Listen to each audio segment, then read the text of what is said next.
Palang gabi po sa bawat isa at welcome po sa Lecture 4 ng Effective Evangelism, Missional Evangelism, and Discipleship. Hilingan po natin si Teacher Levy para tayo po ipangunahan sa panimulang panalangin.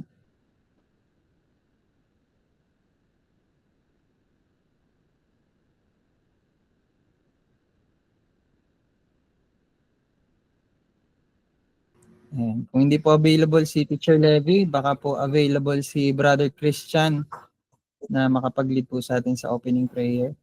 Pastor, hindi ko po naintindihan at naputol po. Ayun po, sige. Hilingan po natin si Teacher Levy na mag-open po sa atin sa prayer. Thank you po. Sige po, tayo po ay dumulog sa ating Panginoon sa pag-aaral po natin sa gabi pong ito. Hallelujah Jesus, purihin ka po Panginoon. Tunay nga o Diyos, sa kami po ay nagpapasalamat sa inyo at dumadalangin Panginoon ng paggabay, karunungan o Diyos sa aming pag-aaral sa araw na ito. Maging Lord God, gamitin niyo po ang Pastor Joshua para po sa ikalalawak din Panginoon ng aming kaalaman patungkol Panginoon sa evangelism.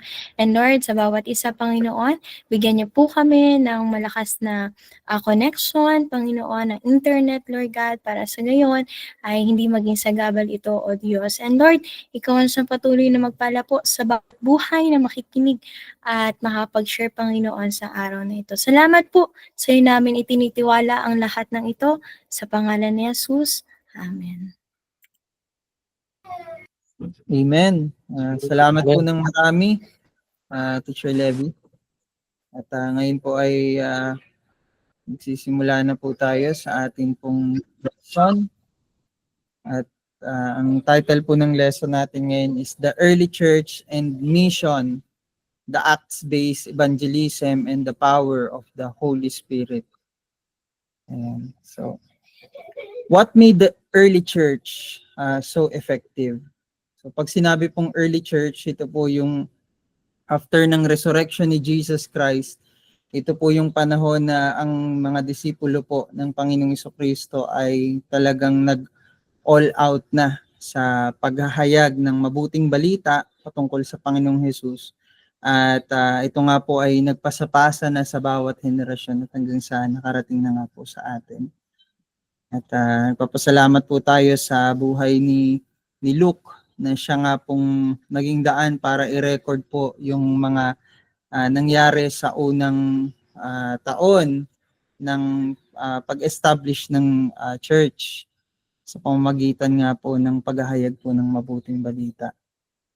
So, when we consider the rise of Christianity in the first few centuries, spreading from a small group of Galilean followers to a global movement, we are compelled to ask what made the early church so effective in evangelism.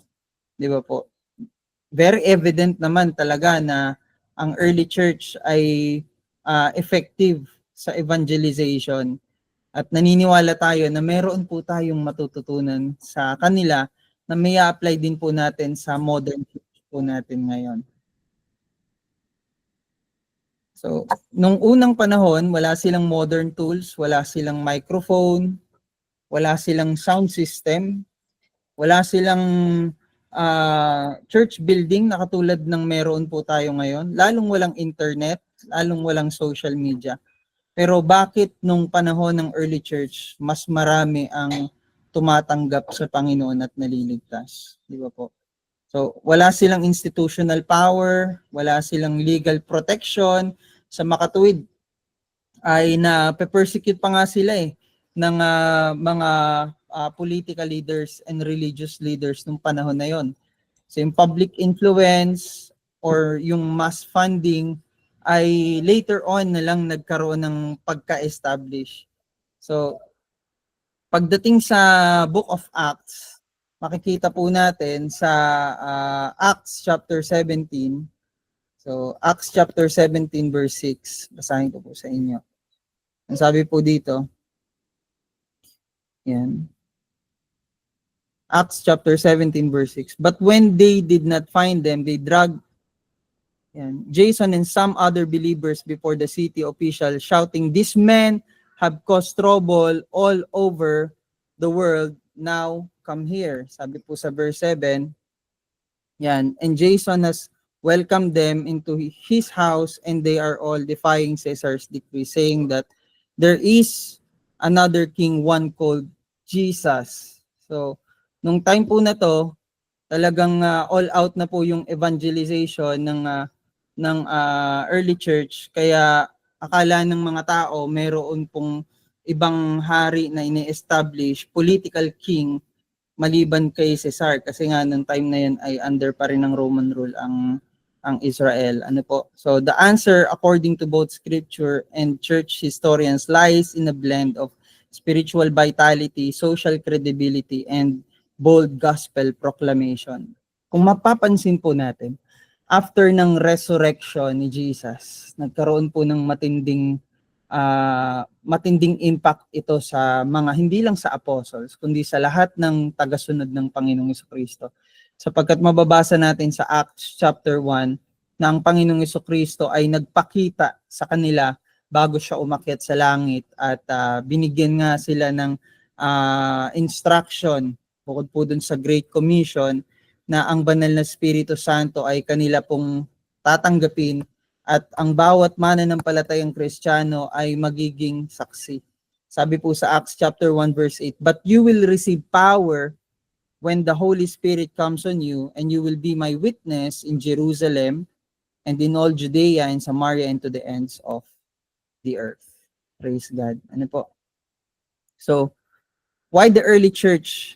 What made the early church so effective? Number one is evangelism was central, not peripheral. So, evangelism was the lifeblood of Christian identity. Sabi nga po, evangelism was not regarded as the preserve of the evangelist, but as the prerogative and duty of every believer. In other words, the early church didn't schedule outreach, it lived it. Hindi po sila nagkakaroon ng church program na, okay, sa ganitong buwan, magkakaroon tayo ng evangelism program, pupunta tayo sa ganitong lugar, meron tayong mga taong kakausapin, ito yung group of people na target natin. Hindi. Naging buhay po ng bawat mananampalataya sa early church ang evangelism. Di ba po? Naging sentro ng kanilang buhay ang paghahayag patungkol sa mabuting balita ng Panginoong Jesucristo. Saan sila naghahayag ng mabuting balita? Sa temple courts, ano po? Sa mga Hudyo, sa mga Hintil, ano po? Sa bahay-bahay, sa pamilihan, sa mga kulungan. They lived with it. They bore witness to Jesus as way of life. Di ba po? Pinatunayan nila, pinamuhay nila na ang Panginoong Jesucristo ang buhay at magbibigay at nagbibigay buhay, at sa Kanya lang nagmumula ang buhay na walang hanggan. So, they embodied this kind of missionary mindset. A worldview that saw every relationship, conversation, and hardship as an opportunity to bear witness to Christ. Di ba po? Napakaganda ng naging buhay ng bawat mananampalataya sa early church, hindi lang ang mga apostol, kundi ang lahat, ang bawat mananampalataya. Ano po?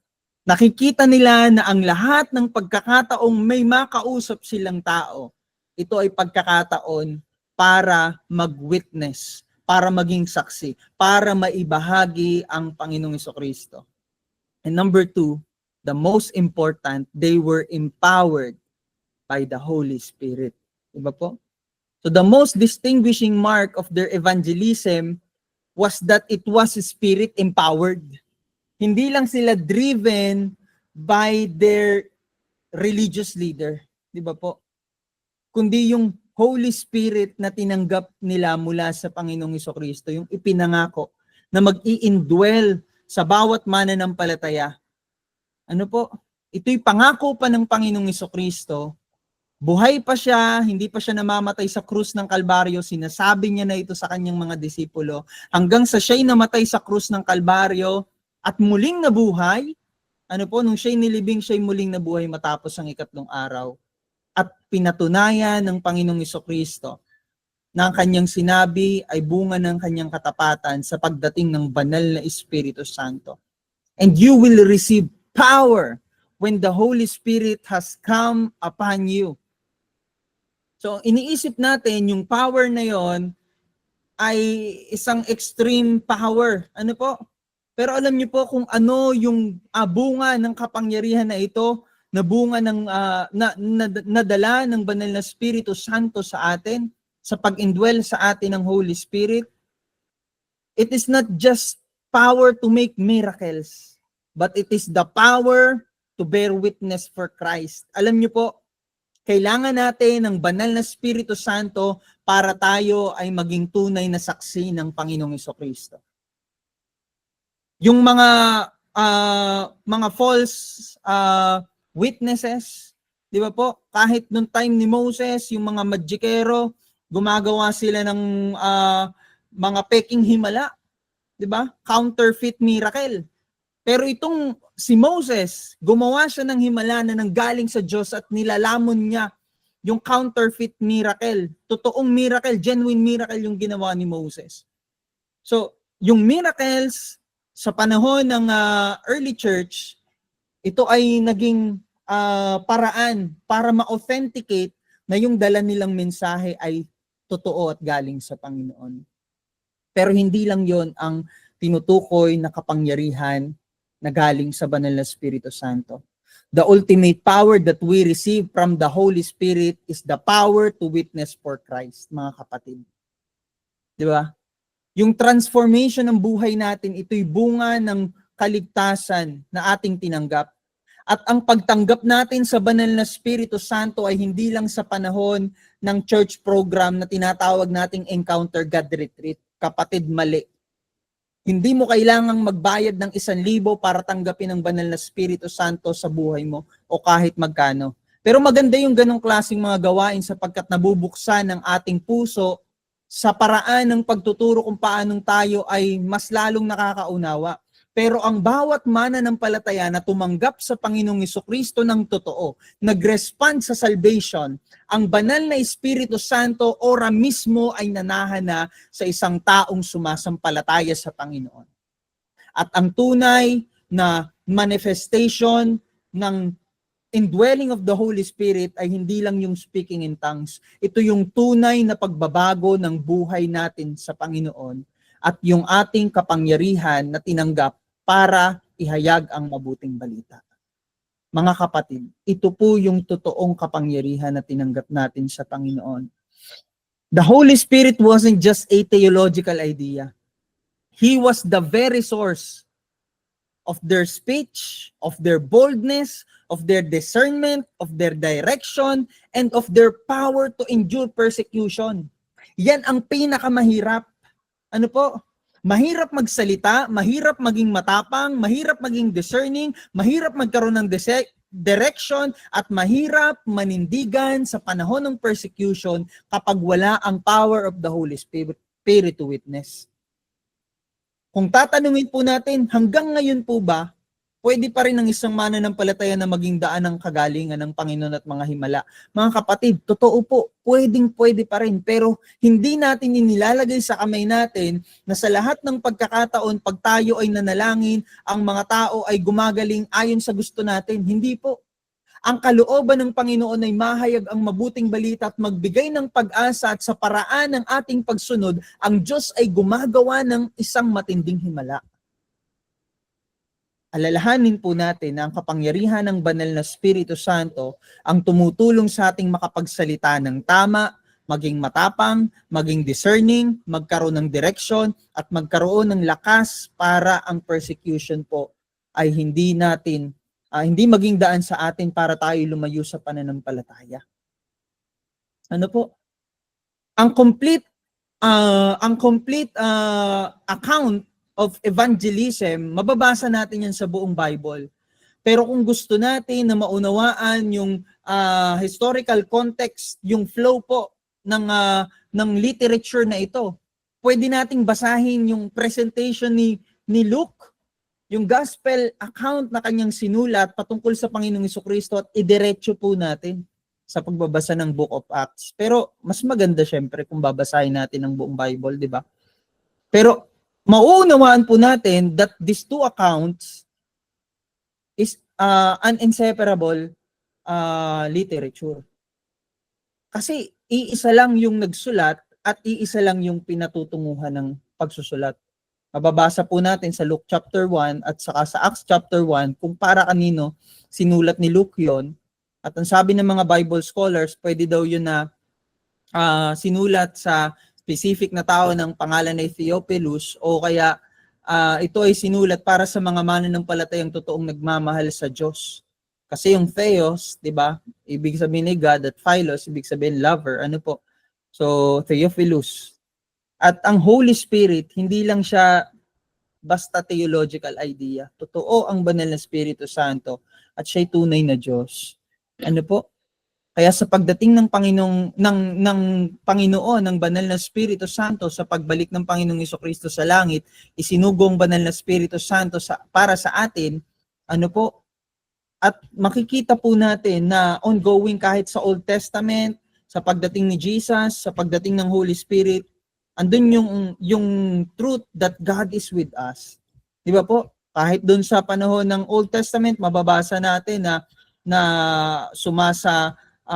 ang Diyos ay naroon at gumagabay sa kanyang mga anak, katulad kay Joseph, kung bakit siya nagkaroon ng ganong klaseng direction and favor. Sa pagdating ni Jesus Christ, He is the Emmanuel, God with us.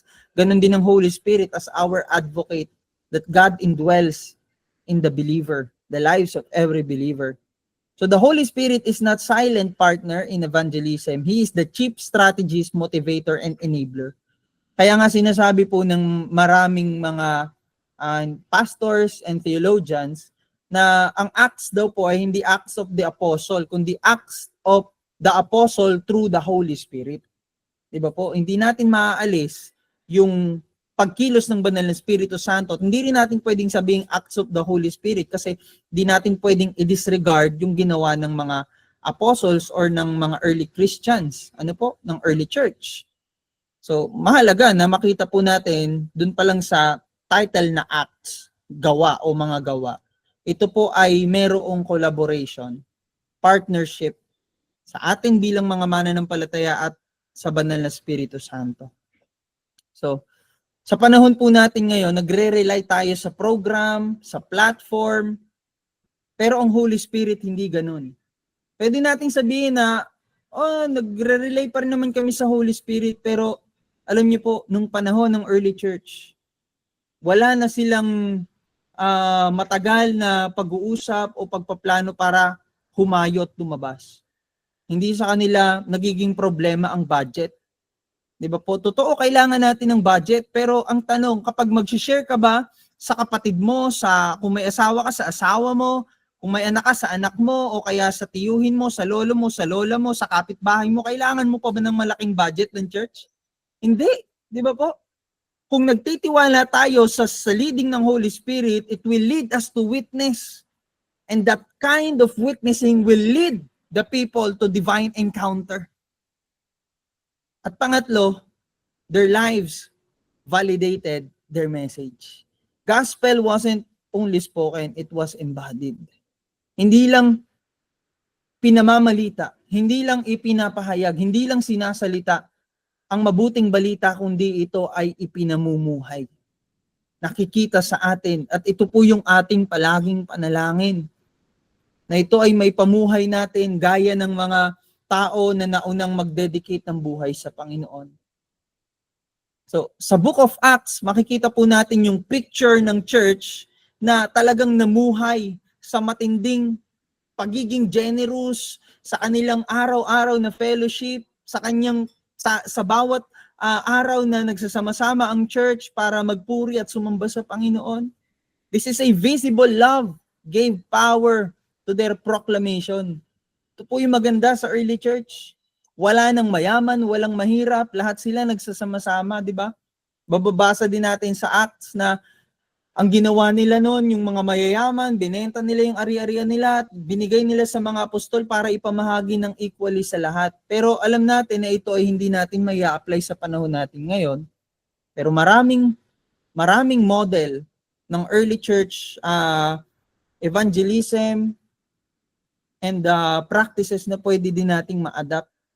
Lalo na yung pagiging generous, yung fellowship ng early church at pagiging masaya sa pagpupuri at pagsamba sa Panginoon. So, the way this Christian live, sharing meals, caring for the poor, rejoicing amidst persecution, spoke volumes about their faith. Di ba po? Yung pamumuhay pa lang nila, nagsasalita na patungkol sa kanilang pananampalataya. Yan po yung palaging binabanggit sa atin ng ating mga pastor. Di ba po? Ang mga hindi mananampalataya, hindi natin sila mapapagbasa ng banal na kasulatan. Pero ano yung binabasa nila? Para makita nila ang Diyos ay tunay na kumikilos sa buhay ng isang tao. Walang iba kundi yung buhay ng isang mananampalataya. So evangelism in early church went hand in hand with hospitality, healing, and holiness. So, makikita po natin na sa early church, nagkaroon ng new family na centered sa Panginoong Jesucristo. At hindi lang doon, sumisentro sa pag-ibig ng Panginoon. So they were also bold amidst opposition. So instead of hiding from persecution, the early believers saw it as platform for witness. Diba po? Kahit sa panahon ng persecution, oo, totoo na may pagkakataon, tumatakas sila o umaalis sila para sa kanilang buhay. Wala namang masama dun kasi mga tao tayo eh. Pero kapag ka nandun ka na sa point of persecution at nandoon na yung challenge na i-deny mo ba si Jesus o mananatili ka na matatag sa yung pananampalataya, halimbawa na lang si Stephen sa Acts chapter 7, di ba? Nung babatuhin na siya, hindi naman niya ni-renounce o tinanggi yung pananampalataya niya sa Panginoong Hesus. Bagkus ginamit niya yung pagkakataon na yon para mas lalong pagtibayin yung kanyang pananampalataya sa Panginoon. So nakulong si Peter. Ano po? Sa Acts chapter 4 to 5, makikita natin yung trial ni Apostle Paul at napakarami pa na opportunities, panahon ng persecution na pinroclaim, inihayag ng early church Christians yung mabuting balita. Pero tayo, kapag dumadaan tayo sa persecution, hindi yung nagiging opportunity to witness, di ba? May pagkakataon na tayo, sa generation natin ngayon bilang Kristiyano, na naging mas mahina yung ating pananampalataya sa pagharap sa persecution. Kaya nga mas maintindihan natin yung sinabi ni James sa James chapter 1, di ba? Na magalak tayo kapag ka tayo dumadaan sa mga pagsubok kasi yan nagpapatatag ng ating pananampalataya. Di ba po? Hindi lang nagpapatatag ng pananampalataya kundi nagpapakahayag ng kabutihan at pagkilos ng Panginoon. So persecution did not suppress the mission, it spread it. Evangelism was both courageous and costly. Di ba po? Pag nag-evangelize tayo sa mga hindi mananampalataya, kailangan talaga natin ng kapangyarihan ng banal na Espiritu Santo. Di ba po? Nabigyan tayo ng ganyang klaseng tapang, ng lakas ng loob at talagang costly ito. Hindi lang dahil maglalabas ka ng pera, kasi sa atin sa panahon ngayon, pag mag-evangelize ka, may time, isasama mo yun sa isang kainan, o kaya pupunta kayo sa isang lugar na mag-i-invest ka sa kanya ng time at saka ng resources. Pero iba eh. Sa early church, yung cost nila is the cost of life and death. Di ba po? Meron ba bang mas lalaki ang cost sa buhay at kamatayan? Kung yan ang pagpipilian. So nung panahon ng early church, sasabihin natin, madaling magkaroon ng Christian dyan kasi konti pa lang ang Christian. Mga kapatid, matindi po ang persecution na dinadanas nila noon. Kasi bago pang ini-introduce ang gospel, ang Panginoong Jesucristo, at meron silang mga prominent in major religions na talagang kailangan nilang i-reach, di ba? Lalo yung mga Hudyo. Kahit meron silang iniintay na Messiah, hindi nila matanggap-tanggap si Jesus Christ. Hanggang ngayon, ang Israel, hindi pa rin halos matanggap si Jesus. Di ba po? Kaya ang tindi ng persecution na dinadanas nila. Sa panahon natin, mas madaling mag-share kasi marami na pong nakarinig ng mabuting balita. Ang problema lang, may pagkakataon na naging perverted yung pag-share ng iba na ginamit pa ang Bible, di ba po? Pero kahit ganun, kailangan pa rin natin ang kapangyarihan ng Banal na Espiritu Santo para tayo po ay maging masigasig sa paghayo. Ano po? At kahit ngayon, meron pa ring persecution. May pagkakataon, mag-share ka sa mga mahal mo sa buhay, ire-reject ka nila, ika-cancel ka nila, di ba? Kasi uso ngayon yung mga cancel culture, di ba? So, talagang may cost. Pero alam natin na yung cost na yan, magbubunga ng mabuti. Alam natin na yung bawat pagtatanim para sa Panginoon ay hindi lang tutubo, kundi ito ay magbubunga sa panahon na kalooban ng Diyos. So this is critical contrast to many modern expression of evangelism, which avoid offense or discomfort. The early church Christians expect suffering and saw it as means of revealing Christ's power and love. Diba po? May pagkakataon, niniisip natin yung sasabihin ng iba, wala namang masama doon. Magkaroon tayo ng pagkakataon na mas maganda yung paraan ng ating pagsasalita. Pero alam niyo po, ganun talaga. Yung katotohanan, nakaka-offend talaga yan sa mga taong namumuhay sa kasalanan at sa kadiliman. Pero mas okay pa na masaktan silang bahagya sa katotohanan kaysa magdusa sila sa habang buhay na pagkawalay sa Diyos dahil ipinagkait natin yung katotohanan para sa kanila.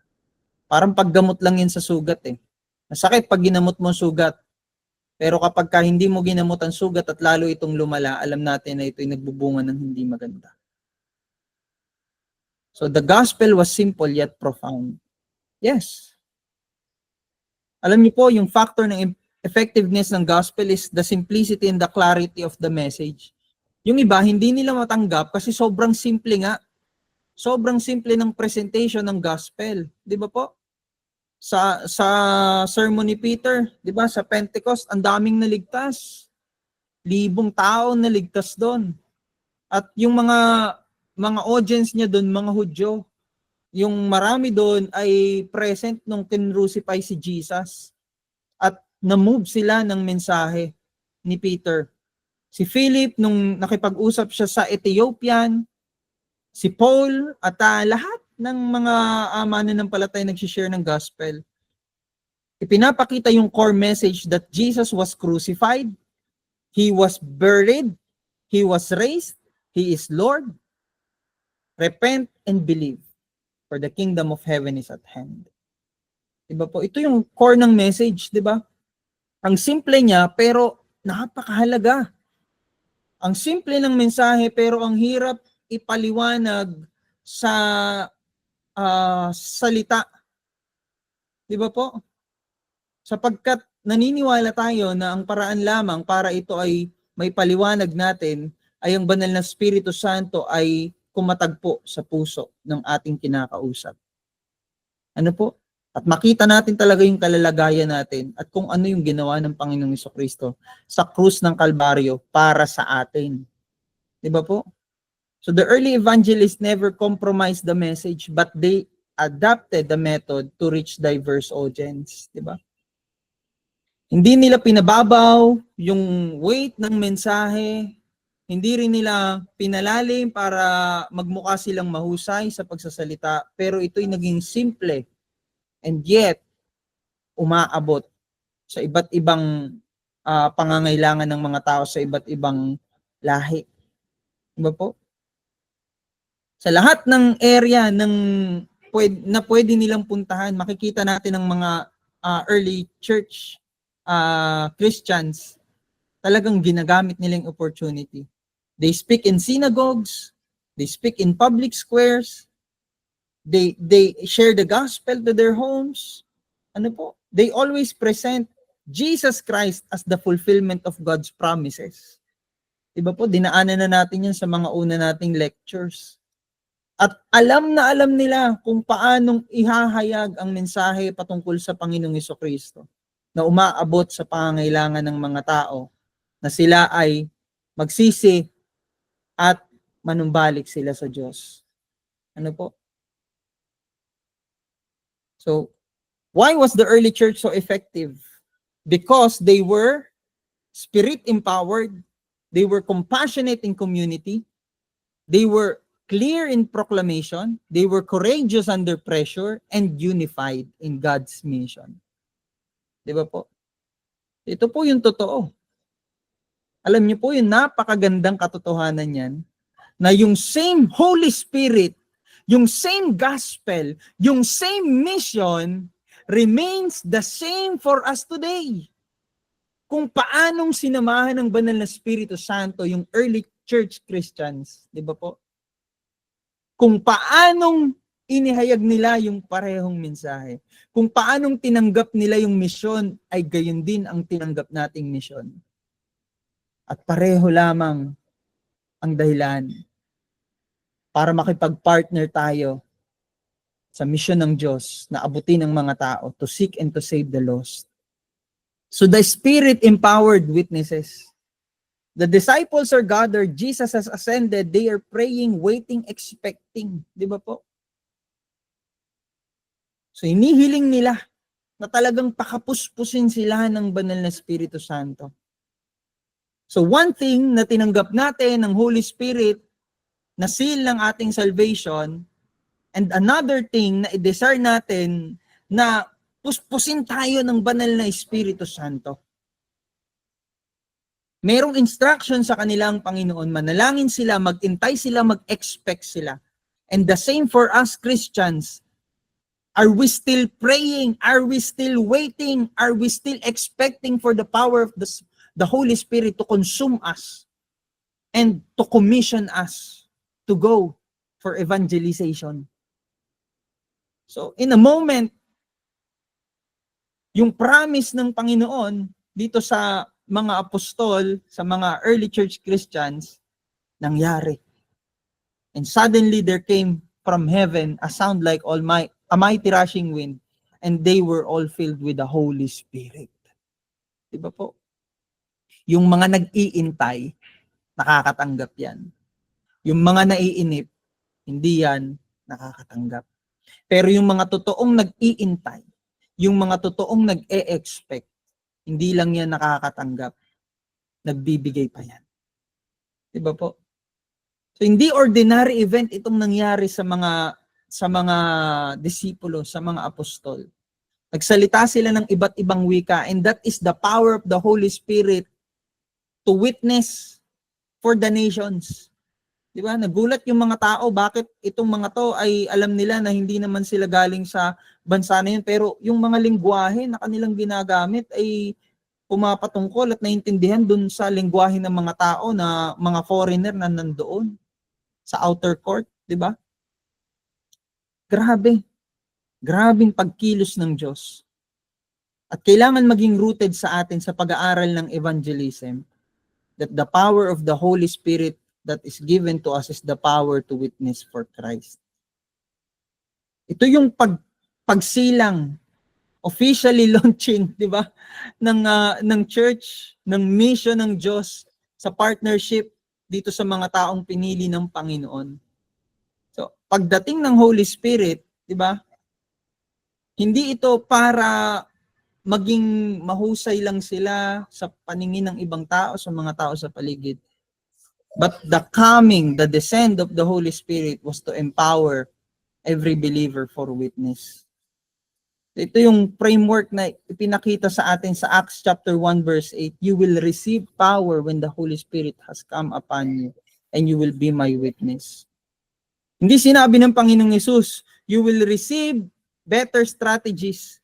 You will be more likable, di ba? You will be rich, you will have a bigger church, and then you will be my witnesses. Hindi ganun, di ba? You will receive power when the Holy Spirit has come upon you. And that power has a purpose. Again, the purpose of the power is to bear witness. Not just to make miracles, not just to speak in tongues. Diba? But to bear witness for Christ. Sinabi na yan ni Apostol Pablo, diba? Kahit gaano katindi yung meron tayong kaloob, sa 1 Corinthians 13, kung wala yung pag-ibig sa atin, kung wala yung pagkilos ng banal na Espiritu Santo, kung wala yung genuineness to witness, pag-ibig sa Panginoon, pag-ibig sa mga tao, para lang tayong clanging symbol, di ba? Walang kwenta yung ating ginagawa. Pero dahil alam natin that we are spirit-filled, that the heart of Christ is in us, and the power of the Holy Spirit is in us, we will be a faithful witnesses for Christ. So, in Luke Acts, the Spirit is the energizer of mission, the power behind proclamation, and the initiator of every evangelistic movement. Di ba? Ang Holy Spirit ang nagsisend kung saan pupunta, kung sino yung mga kakausapin, kung paano ipipresent. Di ba? Kahit nga si Philip, di ba, pagkatapos niyang kausapin yung Ethiopian eunuch, di ba, pinaliwanag niya dun sa Ethiopian eunuch, ang Holy Spirit ang nag-reveal sa kanya kung paanong ipapaliwanag yon sa Ethiopian eunuch. Ano nangyari? Nag-repent yung Ethiopian eunuch, tapos nagpabaptize. Tapos anong ginawa ng Holy Spirit? Unconsciously, hindi natin alam kung paanong nangyari na napunta si Philip sa isang lugar at kung paano siya dinalang Holy Spirit doon. Pero alam niyo po, ang matindi dyan, ang Holy Spirit ang nag-initiate. Diba? At hindi natin pwedeng sabihin na basta na lang tayo dadalhin ng Panginoon sa isang lugar at di natin namalayan na nandun tayo. Hindi. Merong instruction si Lord kung saan sumunod si Philip bago nangyaring lahat ng diba? Evangelism, therefore, is not a human project. It is continuation of the divine work begun in Christ and animated by the Holy Spirit. Diba po? So, Pentecost, the launch of missional evangelism. So, what happened in Pentecost isn't just miraculous. It is missional. It is fulfillment of God's promise. Diba? So, ang Holy Spirit ang nag-empower sa mga disciple to speak the language they never learned. And what do they speak about? We hear them telling in our tongues the mighty works of God. So, antindi, no po? Ang speaking in tongues is not just babbling words of unknown. Diba? Hindi yan pwedeng aralin ng kahit sino. Yan ay binibigay ng banal na Espiritu Santo at maaaring hindi natin naiintindihan, pero naiintindihan ng iba. Kaya nga po sa speaking in tongues, napakahalaga na mayroong nagpapaliwanag para hindi mag-cause ng confusion sa church. Diba?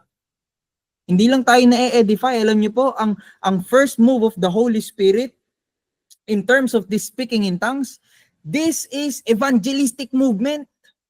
We hear them telling in our language the mighty works of God. Diba? Antindi. Ang Holy Spirit yung nangungusap, yung tumutulong sa mga taong ito para ibukas ang kanilang mga labi at magsalita ng mabubuting bagay at mabubuting ginawa ng Diyos. At narinig yun ng mga tao, pinaratangan silang lasing. Pero kahit ang lasing, di mo nga talaga, Tagalog na nga, hindi mo pa rin maintindihan sinasabi. Magkaiba yun. Yung infilling ng Holy Spirit nag-edify, bumubuo ng buhay. Yung alak, yung paglalasing, sumisira ng magandang pamumuhay. Diba po? So Peter's message is about Jesus was attested by God through miracles. He was crucified by lawless men. God raised him up and he is now exalted as Lord and Christ. So yan po yung summary ng message ni Peter. So dati si Peter, sabi niya, bago ka mamatay, Panginoong Yesus, ako muna. Hindi ka nila pwedeng galawin. Ganyan siya, kalakas ang loob, di ba? Parang feeling niya, ang tapang-tapang niya talaga. Pero sabi ni Jesus sa kanya, Peter, bago tumilaok yung manok ng 3 beses, itatanggi mo ako. Di ba? At hindi yun pinansin ni Peter. Di ba? Yun nga yung nangyari. Takot siya, dinedeny si Jesus. Pero ngayon, tingnan niyo po, yung ginawa ng banal na Espiritu Santo sa kanya, tumayo siya sa harap ng mga tao at hindi siya naging bastos, no? Sinabi niya kung ano yung mabuting balita tungkol sa Panginoong Jesucristo nang merong tapang. Nag-preach siya sa crowd. Hindi complicated yung sermon niya, hindi siya gumamit ng maraming terminologies. Straightforward. ipinakita sa mga taong ito, na si Jesus na ipinako ng mga taong makasalanan na ito ay muling binuhay ng Diyos. At ngayon ay nasa langit na. Di ba po? So, pagkatapos ng sermon ni Peter, merong call to repent. Di ba po? Yan po yung maganda na talagang maibalik natin sa church, no? Kasi kahit every Sunday, hindi naman laging mga tunay na mananampalatayang Kristiyano yung nandyan. May mga bago, may mga invite. Maganda mag-practice natin. That we call people to repentance. Di ba po? At anong nangyari nung pagkatapos ng sermon ni Peter? Ang daming hindi lang umiyak, hindi lang naglupasay, hindi lang nangisay, kundi talagang yung kanilang buhay ay itinalaga nila sa Panginoon. Nagkaroon ng radical change yung buhay ng mga taong to. And those who received his words were baptized, and there were added that day about 3,000 souls. Ganun katindi yung preaching ni Peter. Hindi si Peter ang magaling, ang Diyos ang magaling. Di ba po?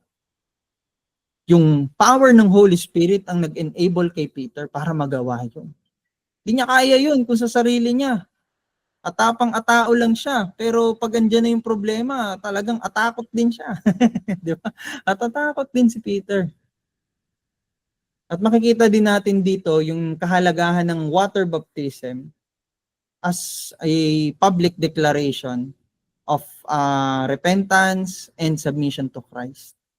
So may pagkakataon tayo magpa-water baptize tayo. Diba? At ang baptism of the Holy Spirit, alam natin na yan ay ibibigay sa atin ng Diyos. Even before sa water baptism, makikita naman natin yan sa Acts. Diba? So, ang mahalaga, tumanggap tayo sa Panginoon. Pasakop tayo sa Kanya. At yung Spirit, yung message of Christ, it is a call to repentance and to a new community of faith or a new family. Diba? Yung nga sinabi sa John 1:12, lahat ng sumampalataya ay binigyan ng karapatang maging anak ng Diyos. Sumampalataya sa Panginoong Kristo. So witnessing is a lifestyle, not a moment. Diba po? Yung nga yung prayer natin talagang maging lifestyle natin siya. Ang daming paraan ngayon to witness for Jesus. Diba po? So the Spirit-filled believers don't go back to business as usual. The entire way of life becomes a witness. Merong malaking pagbabago. Hindi lang sa kanilang relihiyon, kundi talagang sa kanilang pamumuhay. Sa Acts chapter 2 verse 42, mababasa po natin na palagi silang nakikinig sa mga turo ng mga apostol. Alam niyo po kung bakit mahalaga yan? Because Jesus has a public and private ministry. At sa public ministry ni Jesus, nagpagaling siya, naghahayag siya ng mabuting balita, pero lahat ng paliwanag at mga bagay na patungkol sa kaharian ng Diyos, sa private ministry niya, sa mga apostles, sa 12 disciples niya, ito ay kanyang ibinabahagi lahat. Kaya lahat ng turo ng Panginoong Jesucristo ay tinanggap ng mga disipulong ito ng mga naging apostol. Ano po? Kaya kung makikita po natin kung gaanong katindi yung pagsulat ni John, the Beloved, sa gospel presentation niya, ano po? Kung gaano kataas yung Christological content ng gospel according to John. So, hindi lang sila nakikinig sa mga apostol, may fellowship sila sa isa't isa, they are breaking bread. Ano po, yung Last Supper na ginagawa natin sa church na ano lang tayo ng tinapay, kapirasong tinapay, kapirasong grapes juice. May pagkakataon. Sa kanila talagang naghahati sila ng tinapay, binibigay nila sa ibang mga mananampalataya at sila ay masaya nagpe-fellowship at nananalangin araw-araw. Diba? One thing about this community, these families, they care for one another sacrificially. Di sila nagiging selfish. Di nila iniisip yung sarili nila, kundi iniisip nila yung isa't isa, kapakanan ng isa't isa. So, nagkaroon sila ng favor sa mga tao sa labas, nakikilala sila. Hindi dahil sila'y magaling, kundi dahil may unity sila. And that is one way and power of the Holy Spirit to witness. Kasi hindi naman madaling maging kaisa mo yung mga taong hindi mo naman talaga kasundo. Kahit nga kapamilya, kadugo, hindi mo kasundo, di ba? Pero through the power of the Holy Spirit, meron silang ganitong klaseng unity. At ang maganda dyan, sinabi sa Book of Acts, and day by day, the Lord adds to their number. Diba? Araw-araw, yun matindi. Araw-araw may nadadagdag. Araw-araw may naliligtas. Araw-araw may celebration sa langit. Kaya lumaki na yung community nila. Diba? So, evangelism was not an event, but a lifestyle. It was nurtured by worship, empowered by the Spirit, and validated by love. So, what does this mean for us? It means that effective evangelism doesn't begin with a plan. It begins with the power, the empowerment of the Holy Spirit. It means we must be Spirit-filled people, dependent on the moving of the Holy Spirit. So, it means we must be Spirit-filled people, people who pray expectantly, speak boldly, love radically, live radically, love generously. So evangelism is not reserved for the professionals. Pentecost tells us that every believer is a witness. Every believer has the power, and the Holy Spirit is with them. And the Spirit makes ordinary people powerful proclaimers of an extraordinary Savior. Grabe, di ba po? To the point na si Peter, yung mga tao talagang nandyan sa streets, gusto nila kahit madaanan lang sila ng anino ni Peter. Grabe, no? Anino, tapos gumagaling. Ang tindi ng power ng Holy Spirit. Pero hindi 'yon dahil magaling si Peter, kundi dahil siya ay empowered ng Holy Spirit. Di ba po? So evangelism must never be thought of as something left to the professional evangelist. So the book of Acts knows nothing of that. It sees evangelism as flowing from the life of a Spirit-filled community. Hindi lang dahil, ito tinawag tong evangelist, ang galing nito magsalita, siya lang yung anointed. Hindi. Lahat ng mananampalataya, we have one ultimate calling. Ito po yung common denominator ng lahat ng mga mananampalataya. Bukod sa servant, we are called to witness. Yan yung calling natin. So the early church didn't change the world with marketing or manpower. The church changed the world because the Spirit came down, filled them, and sent them out.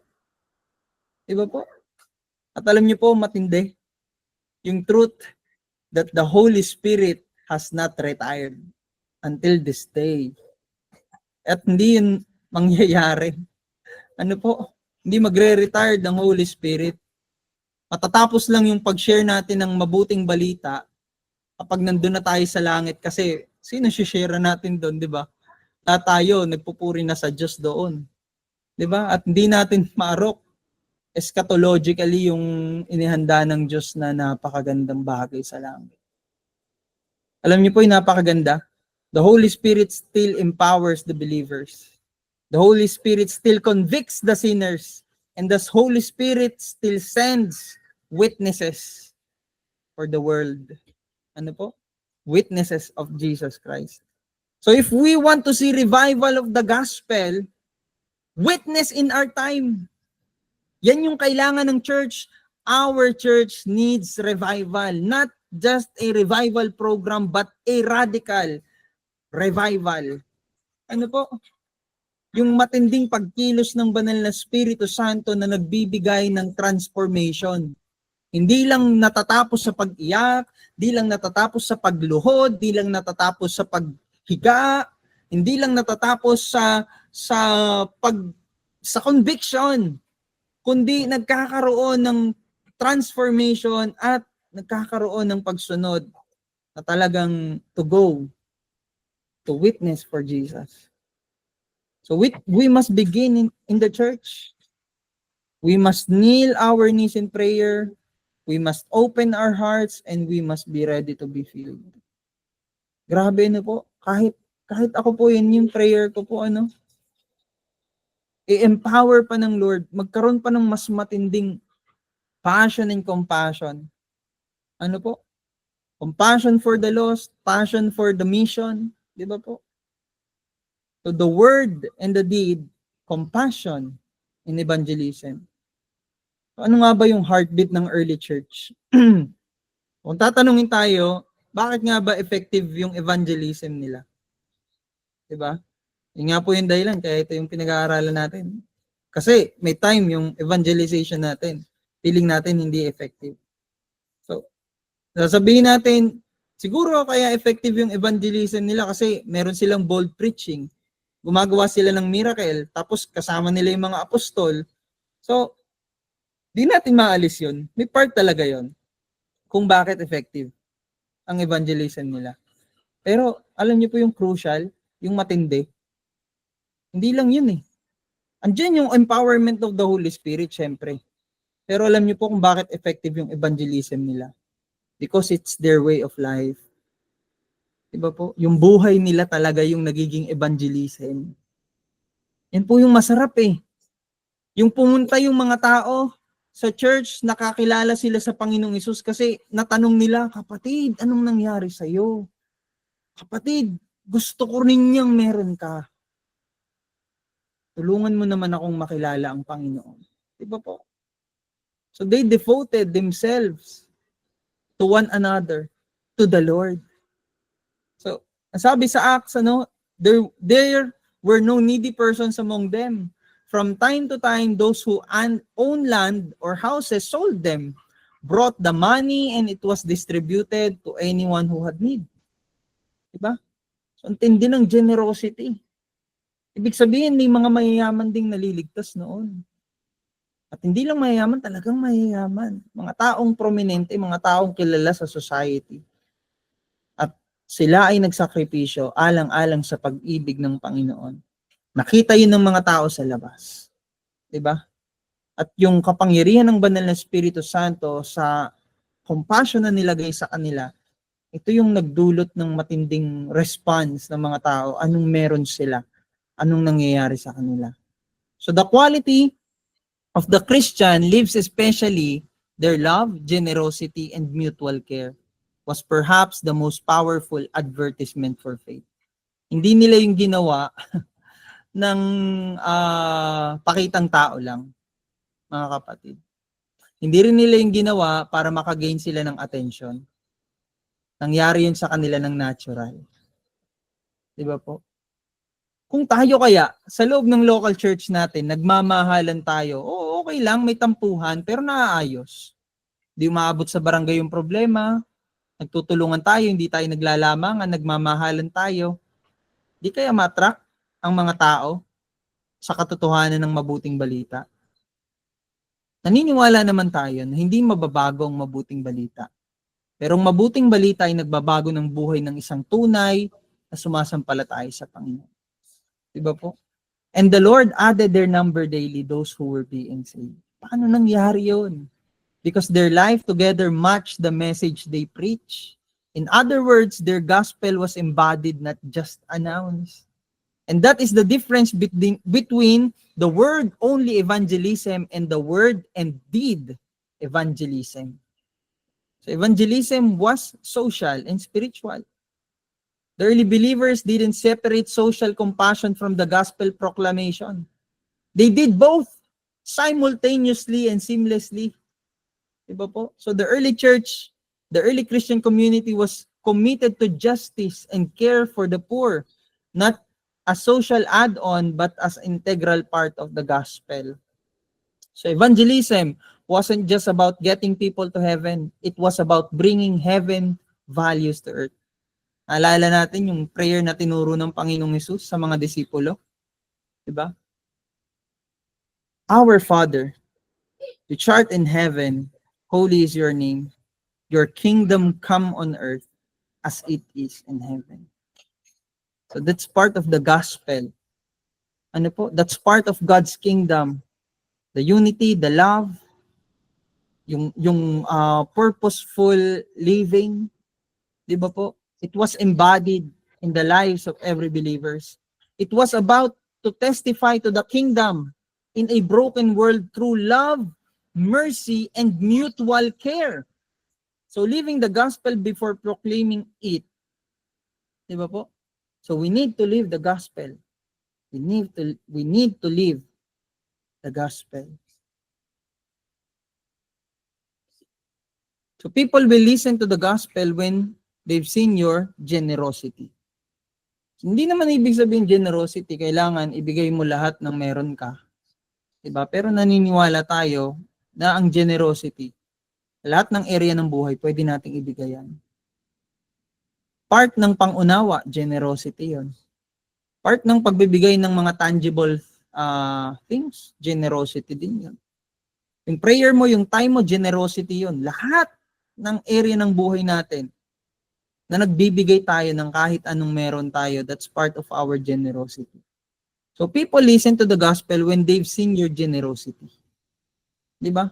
Hindi yung false generosity na katulad ng ginagawa ng mga Pariseo na naglilimos sila sa mga poor. Di ba?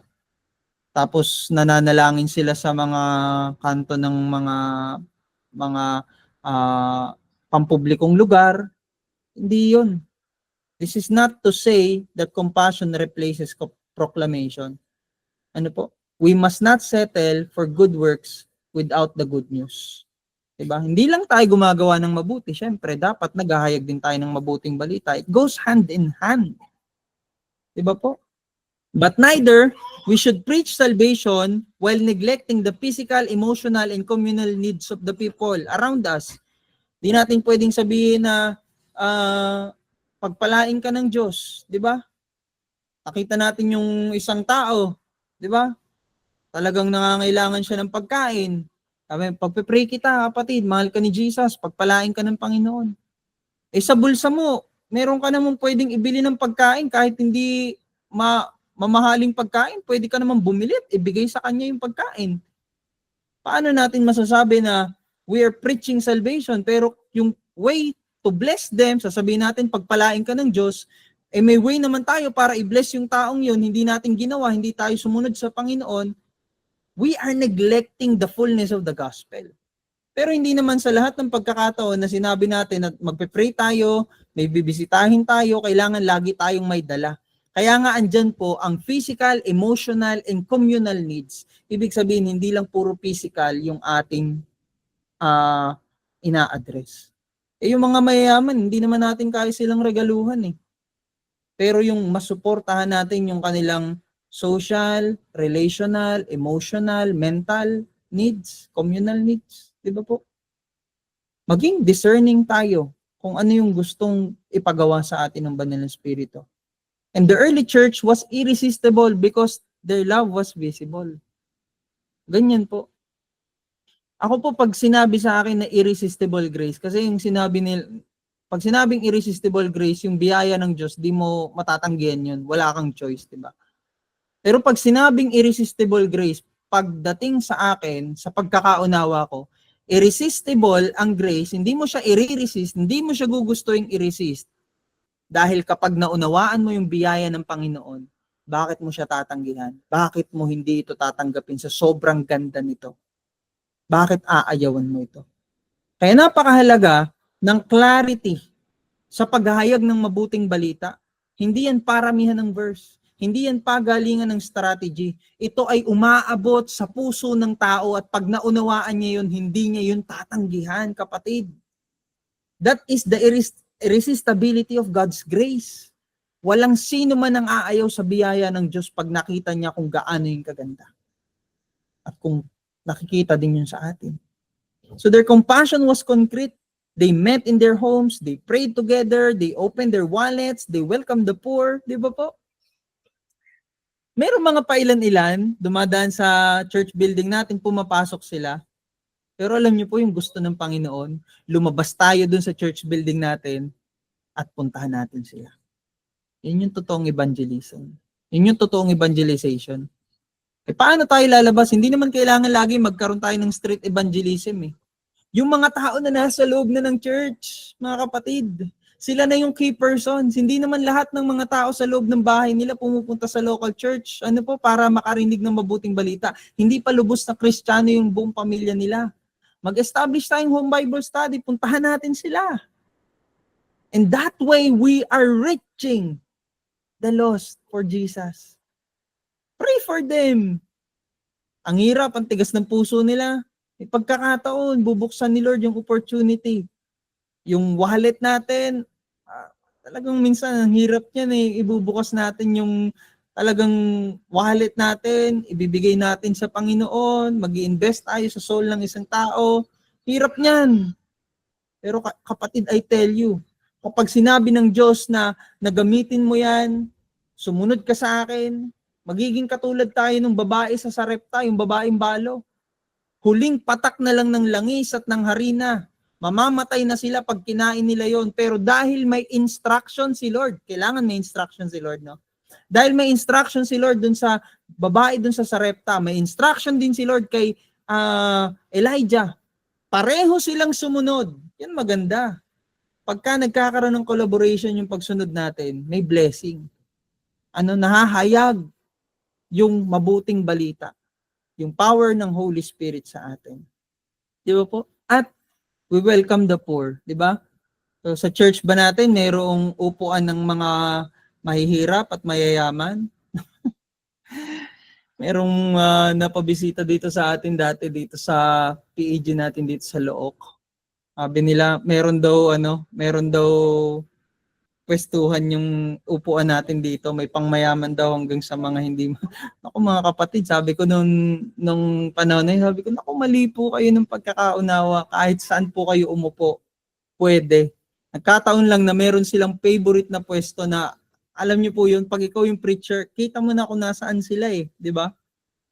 Kasi favorite pwesto nila yun. Pero ang tingin ko naman, pag naunahan mo sila doon sa pwesto nila, hindi naman sila magdadamdam. Nasa loob pa rin sila ng local church, di ba? At walang designated, yan, mahirap yan, wag mong paupuin dito. Dito lang yan, sa hindi. Pag may ganun tayo, mayroon tayong discrimination, mga kapatid, mali. Hindi tayo missional church, di ba?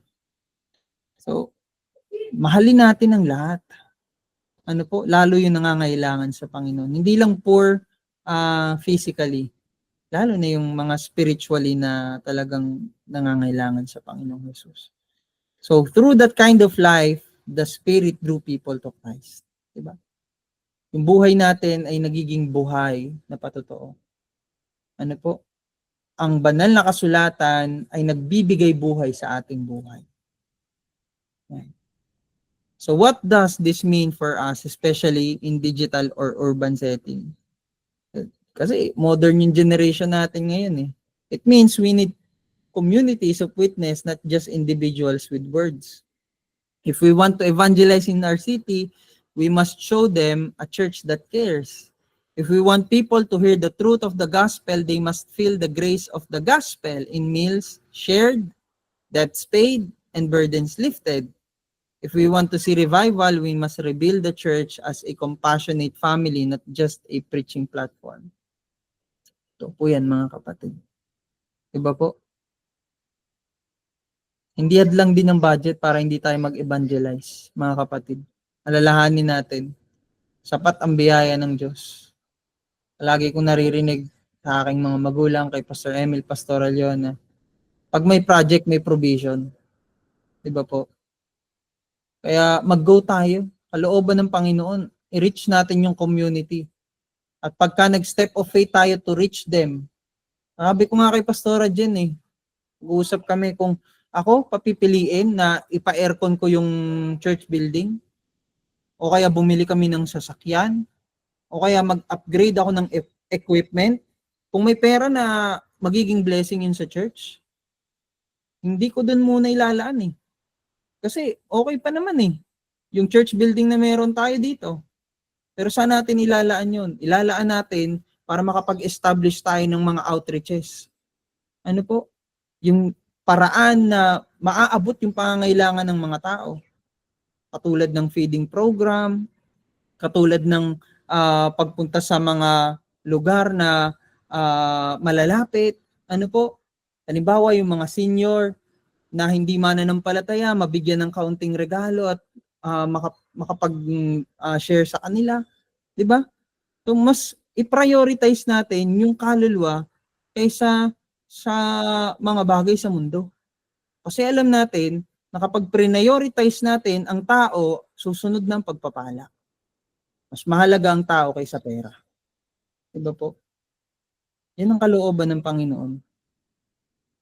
Evangelism begins in relationship of trust and sustain in community of grace. So, balik lang ako ng konti. Wag niyo pong mami-misinterpret yan, ano?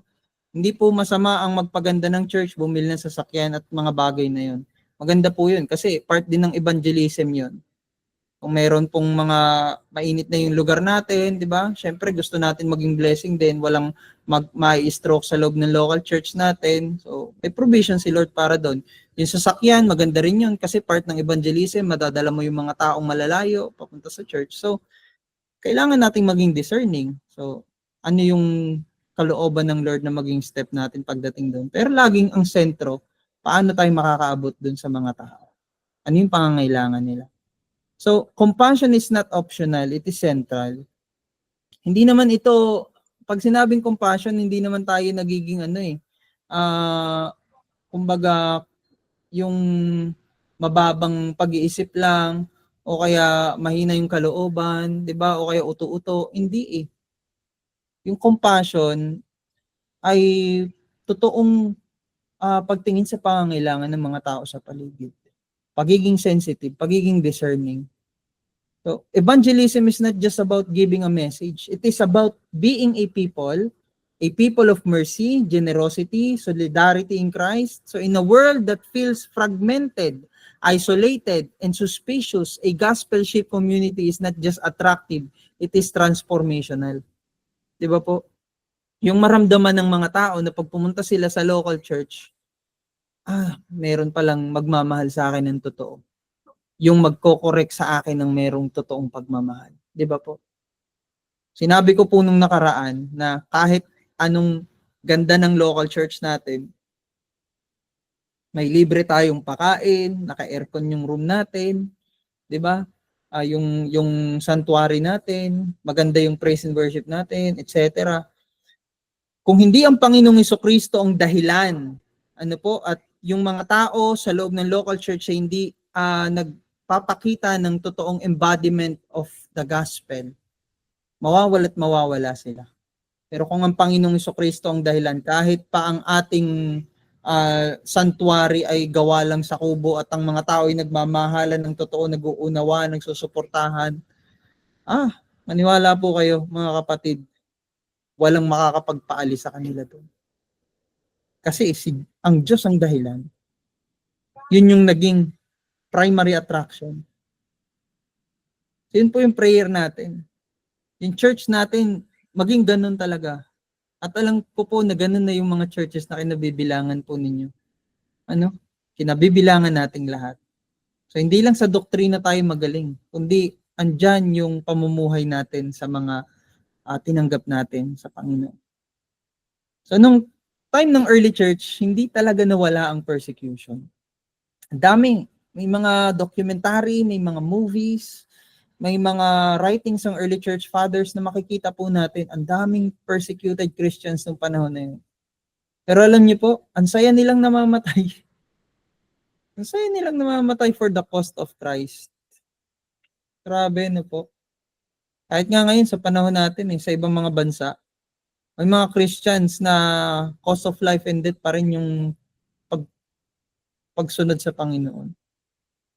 At dahil sa persecution, nagkalat sila. Pero alam niyo po, when the church scattered, the gospel spread. Kasi nung panahon ng Acts, kontento na sila. Nagsama-sama sila sa isang lugar at siguro hindi na sila gaanong nakaka-interact sa mga tao sa labas kasi magkakasama na sila eh.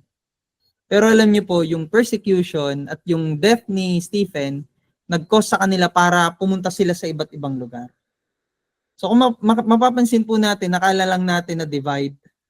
May pagkakataon, ganyan din ng church eh. Nagkaroon ng tampuhan, nagkaroon ng division, di ba? Pero alam niyo po, dahil na kay Kristo tayo, iniingatan pa rin ng Panginoon yung puso natin kahit may ganyang scattering or division eh. It is division for the good. Division for expansion. At alam niyo po na ang nangyayari, kung yan ay nangyari sa persecution, yung pagkakahati-hati, o kaya nagkaroon lang ng tampuhan, kaya kagaya ng nangyari kay Paul at kay Barnabas, di ba? Magkabati din naman sila eh. Pero alam niyo po yung maganda, nung si Paul at si Silas na magkasama at si Barnabas at si John Mark na magkasama, mas may nagagawa sila, nagkaroon ng dalawang team. Pero si Kristo pa rin ang natataas. So wag nating hahayaan na kapag dumating tayo sa ganun, sa persecution o kaya sa tampuhan, na manatili yung galit. Mas manaig pa rin sa atin yung pag-ibig ng Panginoon kasi wala pa ring iba na purpose ang Diyos kundi ang maihayag yung pangalan niya. Ano po? Romans 8:28. Everything works together for good for them that loves the Lord, them that are called according to His purpose. May purpose si Lord sa persecution na nararanasan natin. Kasi baka nakontento na tayo, hindi na tayo maka-reach ng iba. 'Di ba? Kaya kailangan natin maging discerning. So, up to now, we've seen that early church has close-knit, compassionate community in Jerusalem, praying together, sharing everything, growing steadily. Pero nung sa Acts chapter 6, 7, 'di ba? Andiyan na yung problema. At yung unang martir ng Kristyanismo, 'di ba? Namatay. Binato hanggang mamatay. Natakot sila. Normal naman yun, matakot. Pero hindi naman nanatili yung takot eh. Na napunta sila sa iba't ibang lugar na hayag pa rin yung mabuting balita. So Stephen, full of grace and power, was doing great and signs and wonders among the people. But instead of being celebrated, he's arrested. He gives bold sermon, calling out Israel's rejection of God's messenger, and only to be stoned to death by a furious mob. So si Stephen, yung pagiging martyr niya, niloob yun ng Panginoon para siya yung maging, hindi ko masabing sacrificial eh, pero offering yung buhay niya sa Panginoon eh. Kasi yung pagkamatay niya, mas maraming naligtas. Diba po? So may pagkakataon, nakala natin pangit yung nangyari, pero niloob pala ni Lord para mas lalong mahayag yung mabuting balita. Diba? So Stephen was forerunner of a new wave of evangelists. Bold, spirit-filled, unafraid to challenge religious structures. Yan. Hindi lang siya preacher, he was a paradigm, a model how to testify under fire. Pinakitaan niya tayo ng isang evangelism na kahit buhay ang kapalit, ano po, ang mas mahalaga pa rin ng Panginoon. Yan yung totoong sinabi ni Paul, to live is for Christ, to die is gain. Noong namatay siya, akala ng mga tao, katulad ng kamatay ni Jesus, matitigil ang gospel, pero hindi. Nag-multiply palalo ang gospel. Diba po? So may pagkakataon, nagpe-pray tayo ng kagalingan ng isang tao. Diba? Pero yung taong yun, di gumaling. Namatay. Pero may instances na sa pagkamatay niya, yung pamilya niya naligtas, nakakilala sa Panginoon. Pero nung buhay siya, hindi naman nagsusurrender ng buhay sa Panginoon. Di ba? Minsan, may questionable sa atin, pero iba eh. Kumikilos ang Diyos sa paraan na hindi natin kayang arukin. Pero ma-appreciate natin kumikilos ang Panginoon. May pagkakataon naman na may pinag-pray tayong may sakit, gumaling. Di ba po? At naligtas din yung pamilya. Nag-serve sa Panginoon. So, anong pinakamahalaga? Sumunod tayo sa Panginoon. Mag-witness tayo para sa Panginoon. At ito po yung interesting dito eh. Yung nagpapatay kay Stephen, si Saul. Ano po? Siya yung naging dahilan. Kaya itong si Stephen binato hanggang mamatay. Pero itong si Saul, hindi. Naging Paul, naging Pablo. At madadaanan natin yung buhay niya. At alam ko po na alam niyo na yun, di ba? Ang tindi ng introduction kay Saul. Ano po, kung paano binago ni Lord yung buhay niya. So, they were scattered. Nagkalat sila. But technically, they were sent by the Holy Spirit. Di ba? May pagkakataon, iniisip natin bakit tayo napupunta sa lugar na to. Hindi naman natin gusto tong lugar na to, pero ito yung gusto natin lugar. Hindi natin alam na gusto pala tayong gamitin ng Panginoon doon. Diba? Katulad ng Israel, kapag gumalaw yung cloud, lalakad sila. 'Di ba? Ganon din tayo. Kung ano yung kalooban ng Panginoon na lakaran natin, yun yung sundin natin. 'Di ba? And they arose on that day great persecution, and they were all scattered throughout the regions of Judea and Samaria. So ano nangyari? Those who were scattered went about preaching the word. 'Di ba? Dumaan sa persecution, dumaan sa scattering, pero hindi napigilan na maglingkod at maghahig ng mabuting balita. So persecution didn't silence the church, it mobilized it. Ganyan din kaya tayo. Prayer natin, yan din yung mangyari sa atin sa early church. Hindi tayo nai-immobilize ng persecution, ng problems, ng trials, di ba po? So, ang tindi ng truth na ito. Persecution didn't silence the church, it mobilized it.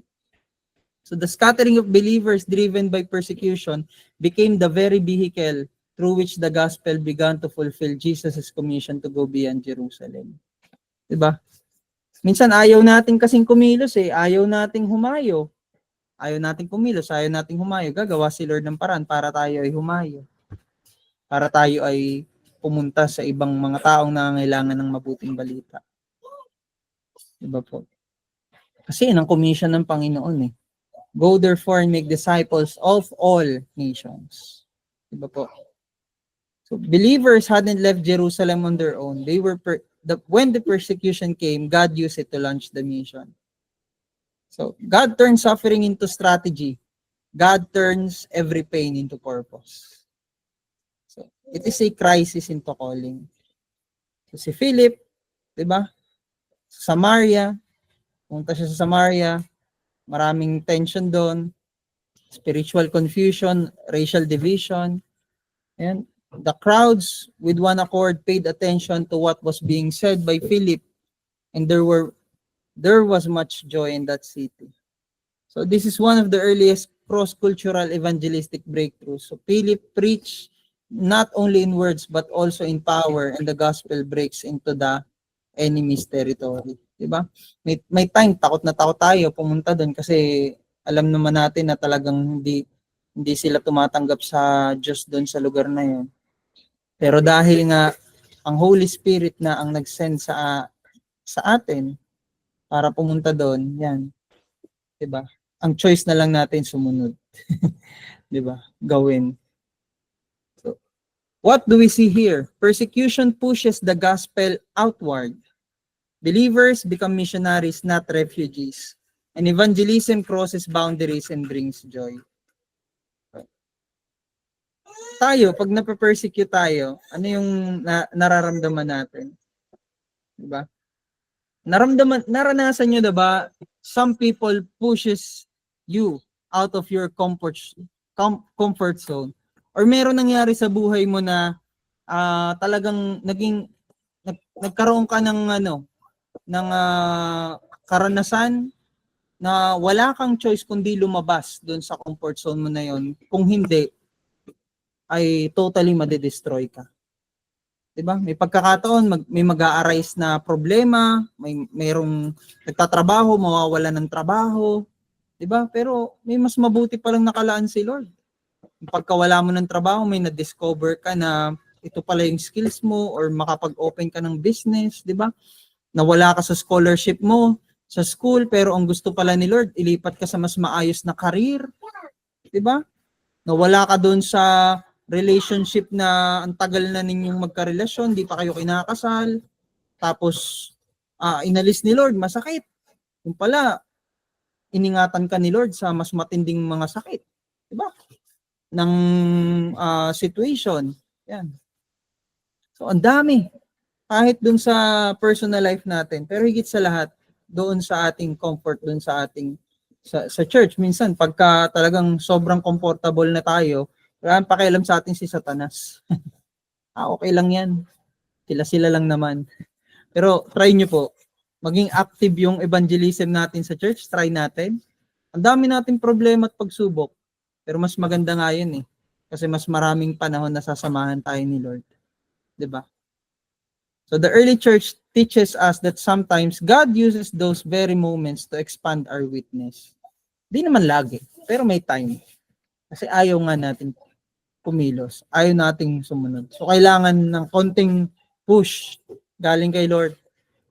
Evangelism must be ready to adapt, not in message, but in mobility and courage. Gospel is never stopped. This means we prepare our hearts to see opposition not as setbacks, but as an opportunity for God's gospel advance. It also means that in digital spaces, cultural shift, or even public resistance, the church must stay spirit-led and mission focused. Yan, praise God. At so persecution was never the end. It was always a beginning. Amen. So, through the courage of Stephen, the scattering of believers and the Spirit walked through Philip, and the gospel broke out of Jerusalem, started moving towards the end of the earth. So, when we face resistance, we don't shrink back. Diba? We remember that God has always used pressure to put people toward His mission. Tulad ng agila. Mas gusto ng agila yung malakas na hangin, di ba? Kasi sumasakay siya doon. Sa lakas ng hangin. Kasi malaki yung pakpak niya. Yan yung calling sa atin ng Panginoon. Di ba? Hindi magdepende sa sarili nating lakas, pero dahil alam natin, kasama natin ng Diyos, ang kapangyarihan ng Banal na Espiritu Santo ang tutulong sa atin. Ano po? To stand firm in faith even under pressure and persecution. So let that encourage us not to seek suffering, but to trust God with our discomfort. Di naman laging suffering, di ba? Pero kapag meron, tiwala tayo sa Lord. Di laging comfortable, may time na may discomfort, di rin naman laging discomfort. May time na comfortable din. Minsan nga, mas ginagamit ni Satan yung pagiging comfortable natin para gawin tayo, immobilize tayo, no? Hindi tayo gumalaw, hindi tayo kumilos. Kaya wag nating hahayaan na manatili tayong stagnant lang. Ano po? So the role of ordinary believers in mission. So everyone evangelized, everyone was sent. We think of early church evangelism, our minds often go straight to Peter, Paul, Stephen, and Philip, the apostles and recognized leaders. Pero hindi natin dapat alisin na lahat ng mananampalataya noon, lahat sila naghahayag ng gospel. Nataon lang na merong mga particular people na specifically na mention yung name. Pero hindi lang po yan. Yung 3,000 na naligtas sa panahon na si Peter nag-preach, lahat ng yon natuto ding mag-preach. Kaya ang bilis kumalat ng mabuting balita. Ano po? So, syempre, meron talagang authority ang mga apostles so sila yung magpipreach. Pero makita nga natin si Apollos, di ba? Hindi naman siya apostle. Pero nagpipreach siya tungkol kay Jesus. Nakita siya ni Priscilla and Aquila, ginight si Apollos. Ginamit lalo ni Lord si Apollos. So, ganun tayo. Hindi tayo naiinggit sa mga taong ini-excel ni Lord. Partner natin sila sa expansion ng kingdom ng Panginoon, di ba? Pag naiinggit tayo, pag nagagalit tayo, ay mali yung puso natin, mga kapatid. Dapat natutuwa tayo kapag ang gospel mas lalong naihahayag. Kasi wala naman tayong atin lahat sa Panginoon. Ano po? So gospel spread most rapidly through ordinary believers, not just apostles. Diba po? Hindi natin pwedeng alisin na kahit sino sa mga mananampalataya na yun ay naghayag talaga ng mabuting balita. So, the role of ordinary mission the role of ordinary believers in mission is also evangelism beyond the apostle. So, sa Acts 8, now those who were scattered went about preaching the word. Hindi lang yan mga apostles. Lahat ng kasama dun sa scattering na yun. Nagkalat sila, pero hindi sila nagkalat. Nagkalat sila, pero naghayag sila ng mabuting balita. Ano? Sabi ni Jesus, ang panig sa akin ay hindi laban sa akin, ang laban sa akin ay nagkakalat. Diba? Pero nagkalat sila, pero hindi sila laban sa Panginoon. Kasi naghayag sila ng mabuting balita. Panig sila sa Panginoon. Ganon din tayo. Ano po? So, ibig sabihin, yung mission Hindi lang tinanggap ng church leaders, pero tinanggap ng lahat ng mananampalataya. Sino yung mga mananampalataya na yun? Tent makers, widows, farmers, servants, mga officials, mga dating Pharisees, religious leaders katulad ni Nicodemus. Diba si Nicodemus dati patakot-takot pa siya eh. Patago-tago lang siya eh. Pero after ni Jesus yung namamatay sa krus ng Kalbaryo, talagang sumama na siya sa burial ni Jesus ng pag-arrange ng paglilibing. At after no, nung resurrection, naniniwala tayo kahit di sinama dun sa accounts ng scriptures. Naniniwala tayo nandun din si Nicodemus, di ba? Kahit di na binanggit yung pangalan niya, yung personal, yung private ministry ni Jesus through Nicodemus, malaki impact nun sa buhay niya. 'Di ba?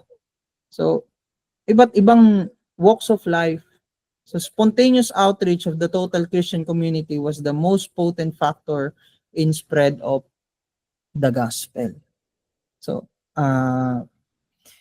meron pa pong part itong ating discussion, pero gusto ko po muna na putulin ito sa sa lecture na ito. At next week, pag-uusapan po natin yung every believer is a witness for Christ. So, maraming salamat po sa Panginoon sa mensahe na kanyang ibinahagi sa atin at naunawaan natin ngayon. Ngayon naman po ay pwede po kayong magtanong o kaya mag-share patungkol dito sa ating pinag-uusapan na mensahe ng ating klase. So kung gusto niyo po mag-open ng mic, mag-raise po kayo ng hand or open niyo po yung mic kung questions po yan o kaya addition sa ating mga napapag-usapan. Sige po, i-share po ninyo or personal experience ninyo ng pag-share ng gospel na nakaranas kayo ng persecution pero pinatatag kayo ng Panginoon. So grab po natin itong pagkakataon na ito na i-share po natin. Yan, magandang gabi po sa inyong lahat. Share ko lang kasi ito pong itong 2 weeks ago, I think almost 3 weeks ago, galing po kami ng Mindoro Mission. And yung kanina na napag-usapan natin na people will listen to the gospel when they've seen your generosity. Minsan ito po talaga yung una po nilang makikita, yung generosity po natin, na generosity in loving them, generosity in taking care of them, giving time for them. Yun talagang ipapakita mo sa kanila na mahalaga sila, kung bakit ka nandoon. Ipaparamdam mo sa kanila talaga na mahalaga sila. Kasi sa una, hindi pa nila maintindihan talaga yung gospel. Parang yun muna yung unang makikita nila sa'yo. Yun muna yung unang tinitignan sa'yo ng mga taong pupuntahan mo, na ano yung maipaparamdam mo sa kanila generously.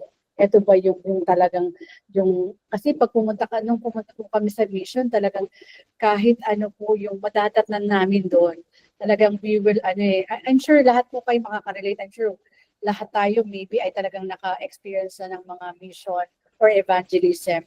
Na minsan kung ano po yung madadatnan natin sa lugar, we will embrace them generously Talagang embrace natin sila kung ano yung dadatnan natin doon. Naalala ko yung nagkaroon tayo ng SMG, kung ano din yung nakita natin ng mga pinuntahan natin, pumasok tayo sa mga bahay,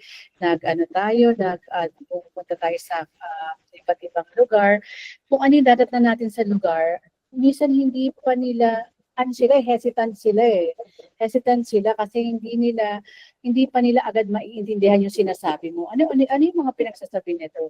Which is hindi talaga nila maintindihan. Kumbaga, ang unang makaka-attract sa kanila, ang unang makakapag-feel sa kanila, open, para ma-open yung heart nila, is yung generosity.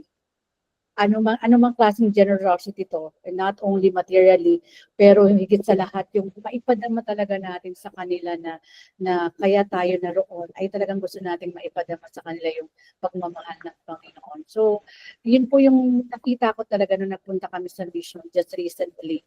Kasi hindi talaga namin kilala yung mga tao, mga Mangyan po sila, Mangyan tribe po sila. So, hindi nila kami masyadong ganun, hindi nila kami kakilala po talaga.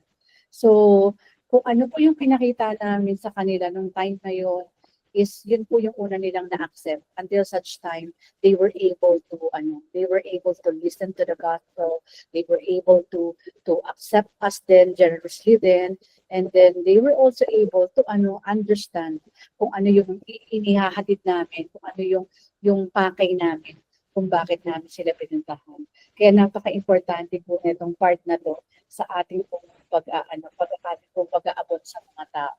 Na talagang every time na pupunta tayo sa isang lugar, talagang maipadamo po talaga natin yung buong-buo tayo na pumunta doon na and from there, doon po nila mararamdaman talaga na hindi ito magagawa ng simpleng tao lang eh. Hindi ito maibibigay ng simpleng tao lang na kami hindi kilala, tapos ganito ang gagawin nila. Hindi. But it is the empowerment of the Holy Spirit. Yun lang, yung Holy Spirit lang talaga ang makakapag-enable sa atin to do that. Katulad nung napag-usapan natin kanina na hindi lang ang gift ng Holy Spirit ay yung speaking of tongues. Hindi lang po yun na ba't hindi ako nag-speaking ng tongues? Sabihin, walang gift sa akin ng Holy Spirit. Hindi lang po dun mga kapatid, yung life natin, yung transformed life natin, ito yung isang bagay na talagang makikita that we are empowered by the Holy Spirit. Tayo ay talagang nananahan sa atin. Yung banal na Espiritu is to our transformed life po. Yung nakikitang pagbabago sa buhay natin. At hindi po natin magagawang pumunta sa isang mga lugar na hindi natin kilala, hindi natin alam ang gagawin kung hindi po muna binago ng Panginoon yung buhay natin sa pamamagitan po ng kanyang banal na Espiritu. Kaya yun po, ang saya lang po kahit na sobrang hirap. Ako po, konting testimony lang po, hindi ko ma-imagine na kaya kong akyatin ang 500 steps papunta doon sa isang church na talagang napakataas. Samantalang dito po sa Singapore ay yung mga tatlong lang po, I think siguro mga 10 or 20 steps lang po na mga overhead bridge, ay hingal na po ako. Pero doon tumawid ka ng 5 ilog, umakyat ka ng 500 steps na bundok. Sabi ko, Lord, this is not me. It is just through the empowerment of your Holy Spirit. Kaya I just want to share it to all of you mga mahal kong kapatid. Yun lang po. God bless po. Amen. Thank you po, Pastora Arlene. Talagang sarap po na makarinig po ng ganyang mga klaseng patotoo. Yun po ay living testimony ng pagkilos po ng Diyos at the same time yung puso po na handang sumunod sa Panginoon. Ano po? At yun nga, yung goal is hindi po mag-proselyte, no? Hindi alisin sila sa relihiyon nila eh. Iba pag naramdaman nila na mahal sila talaga ng Panginoon at mahal din natin sila. Kaya ayun po. Salamat sa Lord sa experience po na ni Pastora Arlene. Hinihilingan ko po si Brother J. Mark para tayo po ay pagwakasan sa panalangin. Praise God po. Hello po, Pastor. Sige po, let's close in prayer. Panginoon namin dakila, salamat po Panginoon sa gabi pong ito na pinagkaloob niyo po sa bawat isa sa amin. Salamat po Panginoon sa natutunan po ng bawat isa sa gabi pong ito. Panginoon, salamat po sa iyong banal na Espiritu, Panginoon, na siya pong patuloy na gumagabay sa amin, patuloy po na naglilid sa bawat isa po sa amin, Panginoon. At salamat po sa aming Pastor Joshua na siya pong iyong ginamit, Panginoon, para sa meron po kaming matutunan sa gabi pong ito, Lord God, at salamat po sa kanyang buhay at patuloy niyo po na ikaw ang mag-bless sa kanya, maging sa kanya pong family, Panginoon, at sa bawat isa po na nandito, Panginoon. Salamat, Lord, at ingatan niyo po ang bawat isa sa aming pag-rest sa gabi pong ito, Panginoon. Thank you, Lord. We bless you, we honor you in Jesus' name.